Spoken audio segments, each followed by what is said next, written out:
recognize the story. It sounds almost like a myth. Yes, there were animals. Yes, it was a long journey. And yes, the shepherds came. But baby Jesus? No crying?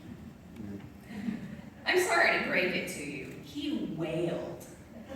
Crying, he made. Did he ever have a set of lungs? It wasn't an easy night. No mother imagines having their first baby, or any baby, in a glorified barn, in a packed city filled with weary travelers. Even the stables were full. But it was a beautiful night because of what it meant.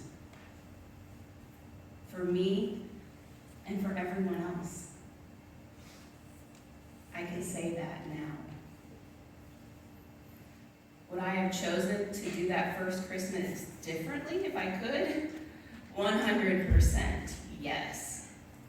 But if I did it the way I thought it should have been done, we probably wouldn't even have a Savior.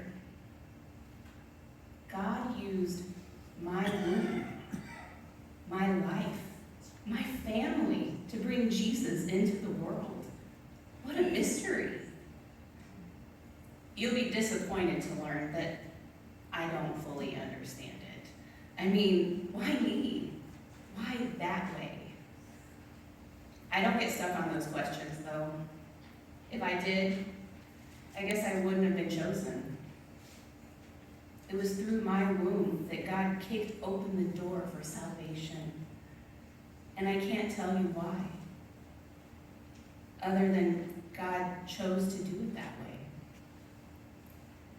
Between my son Jesus' birth and death, there were many miracles. Women and men healed of diseases, leprosy, bleeding, blindness, paralysis, resurrections of the dead.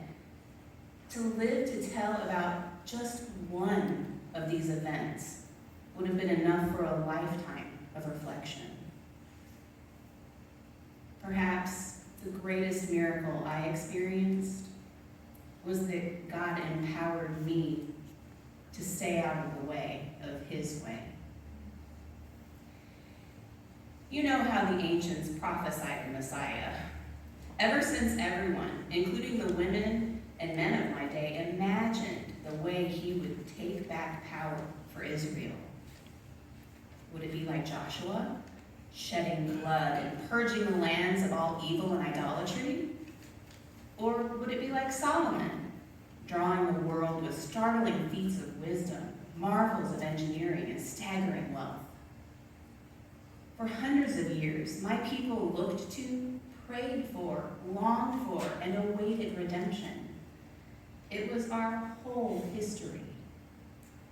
And when the answers to all those prayers finally came, it was not the way any of us thought it would happen. It wasn't the miracle we thought we wanted, but it was His way. Who was I to object to the way God chose to fulfill His promise? We are human. We think a certain way. We have hopes and many prayers. God intervenes. And He does it differently than we expect or imagine. The way God worked out His purpose and promise was different than I expected. But it changed me and the world forever. I thank God I said yes. This Advent season, may you ponder the ways God demonstrates His power. And may your yes to His way kick open some redemption.